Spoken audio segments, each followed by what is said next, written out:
warahmatullahi wabarakatuh. Perkenalkan, nama aku Atila Rahadatul Ilmi dari kelas 10 E1. Pada video kali ini, saya akan menjelaskan mengenai tentang materi sejarah, yaitu bab 2. Ada beberapa poin yang akan kita bahas pada kesempatan kali ini.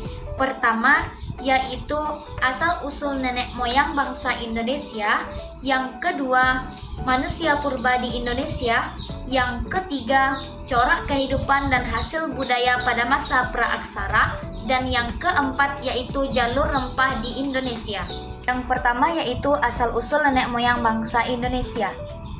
Terbentuknya Kepulauan Indonesia dipengaruhi oleh pergerakan lempeng yang sudah ada pada masa Mesozoikum sekitar 65 juta tahun yang lalu. Lempeng-lempeng yang membentuk Kepulauan Indonesia adalah lempeng Indo-Australia, lempeng Eurasia, dan lempeng Pasifik. Ketiga lempeng tersebut bertemu pada zona subduksi. Kemudian, terdapat 4 teori asal-usul nenek moyang bangsa Indonesia. Yang pertama yaitu teori out of Africa. Nenek moyang bangsa Indonesia adalah Homo sapiens yang berasal dari Afrika, yang kemudian bermigrasi ke seluruh penjuru dunia melalui jalur darat dan jalur laut, sekitar 200.000 hingga 100.000 tahun yang lalu. Bukti arkeologis dari teori ini adalah penemuan fosil manusia di Danau Mungo, Australia.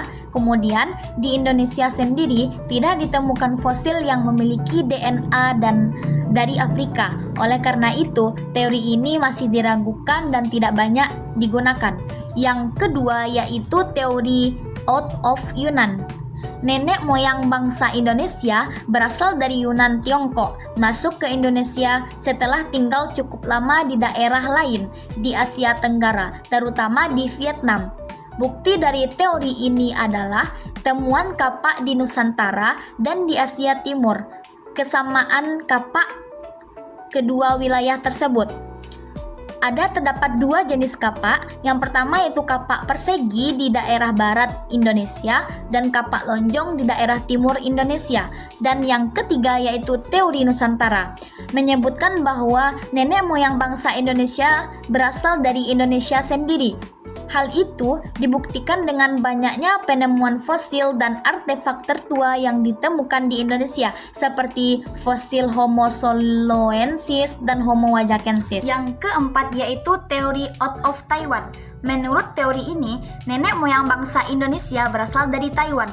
Buktinya yaitu hasil analisis kebahasaan yang menunjukkan induk bahasa yang digunakan suku-suku di Indonesia adalah bahasa Austronesia, yang merupakan bahasa yang digunakan oleh penduduk Taiwan ketika itu. Jadi, sesuai dengan teori out of Yunan tadi, ada 3 gelombang migrasi manusia modern dari Yunan ke Indonesia, yakni sebagai berikut. Gelombang pertama dilakukan oleh bangsa Melanesoid atau kita sebut juga sebagai orang Negrito yang masuk ke Papua pada akhir zaman es sekitar 70.000 sebelum Masehi. Yang gelombang kedua dilakukan oleh bangsa Proto-Melayu atau Melayu Tua sekitar 2500 sampai 1500 sebelum Masehi. Mereka membawa kebudayaan baru yaitu bercocok tanam dan keterampilan membuat kapak yang sudah halus.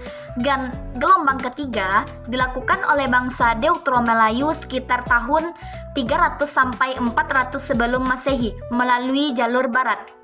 Yang kedua, saya akan menjelaskan mengenai tentang jenis-jenis manusia purba di Indonesia. Jenis-jenis manusia purba di Indonesia nih ada 3 jenis. Yang pertama yaitu jenis Meganthropus atau kita sebut juga sebagai Homo erectus. Ciri-ciri dari manusia purba jenis ini yaitu hidup sekitar 2 juta hingga 1 juta tahun yang lalu, memiliki badan yang tegap dan rahang yang kuat, serta memiliki tonjolan kening dan tonjolan belakang yang kuat.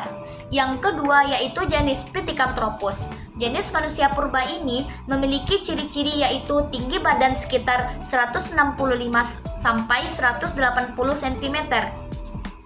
Kemudian dagu tidak memiliki dagu.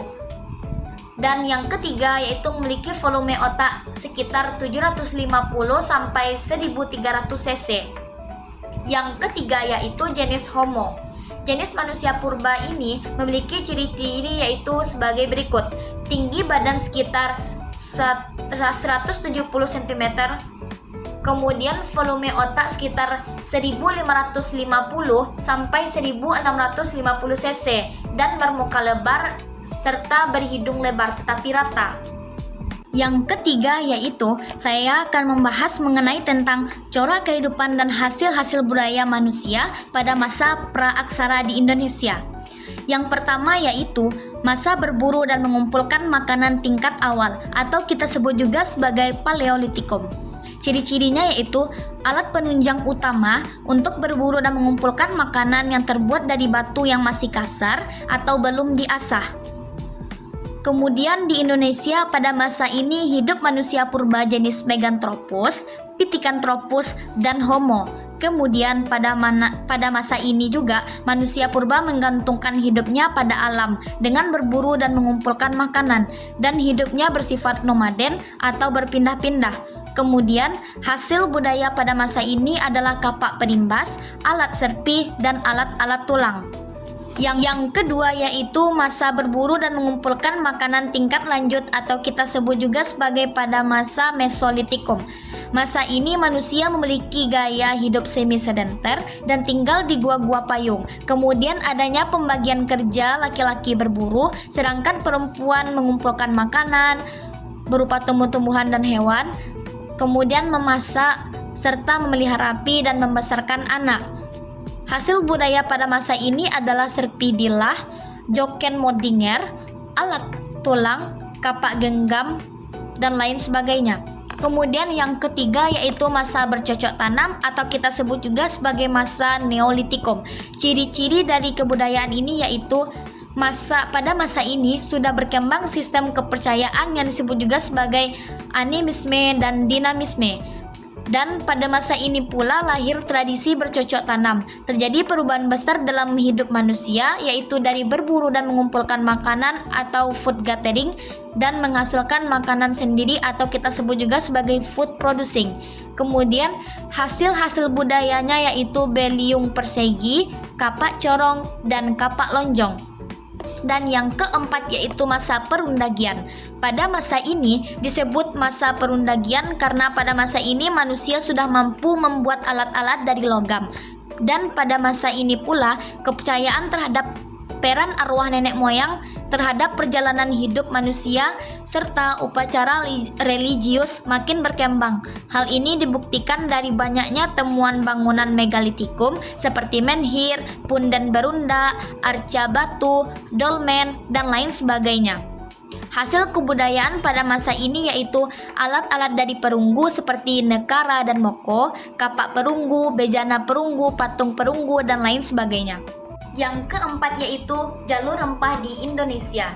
Jalur rempah adalah jaringan niaga rempah-rempah yang menghubungkan antara belahan barat dan timur dunia. Jalur rempah sudah terbentuk sejak masa prasejarah. Bukti arkeologis yang menunjukkan bahwa jalur rempah sudah ada sejak zaman prasejarah adalah sebagai berikut. Yang pertama yaitu gambar perahu layar dan manusia dengan senjata terselip di pinggang. Yang kedua yaitu lukisan perahu serta lukisan penari dan gendang logam. Yang ketiga yaitu di Galeri Mesir ada lukisan yang menggambarkan ekspedisi kapal besar yang diperkasai Ratu Hatshepsut. Yang keempat yaitu penemuan jembangan berisi cengkeh di gudang dapur sebuah rumah sederhana di Terka. Dan yang kelima yaitu di dalam lubang hidung Ramses ditemukan lada hitam sebagai bahan pengawet mumi. Yang keenam, kemudian banyak ditemukannya manik-manik kaca, karnelia, dan gerabah. Selain bukti arkeologis, keberadaan jalur rempah ini diperkuat dengan beberapa bukti tulis yaitu sebagai berikut. Pertama, sumber tertulis India dari abad 3 sebelum Masehi menyebutkan bahwa Jawa merupakan asal rempah-rempah. Yang kedua, kitab Ramayana menyebutkan bahwa kayu gaharu dan kayu cendana bersumber dari daerah timur Nusantara. Yang ketiga, Penulisan berkebangsaan Romawi yang bernama Pliny the Elder menyebutkan dalam catatannya, yaitu pelaut pemberani dari timur yang datang membawa kayu manis dengan menggunakan perahu-perahu sederhana.